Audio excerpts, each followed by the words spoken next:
The Israeli military is expanding its offensive into refugee camps in central Gaza in what it calls a new battle zone. Residents have been ordered to leave crowded urban refugee camps as forces pummel the area by land, sea, and air. NBC's Josh Lederman reports from Tel Aviv.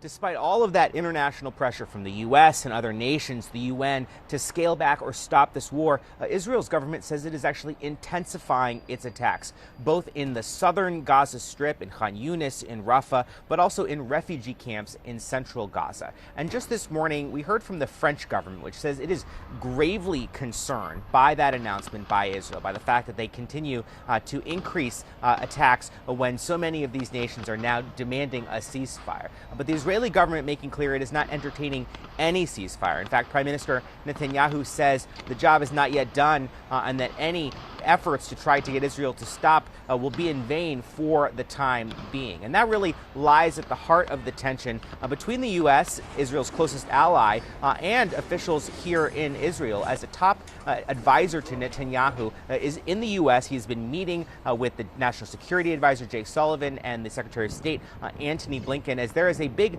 disagreement between the U.S. and Israel about what comes the day after the war. Netanyahu, in a Wall Street Journal op-ed, is arguing that Israel must maintain a full control over the security situation in the Gaza Strip for the foreseeable future, but the Biden administration is insisting that any occupation of the Gaza Strip by Israel in the future would be a mistake.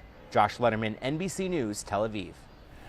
NBC News has been given a tour in northern Gaza of what the Israeli military says is the largest Hamas tunnel yet discovered. The tunnel is near Erez Crossing, which was breached by Hamas terrorists on October 7th in their deadly attack on Israeli civilians. The structure is roughly 10 feet high and is reinforced with concrete.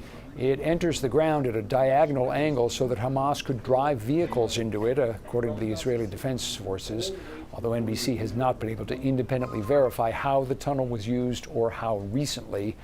Shafts in the floor of the tunnel extend down into what Israel describes as a sprawling network of offshoots and other levels.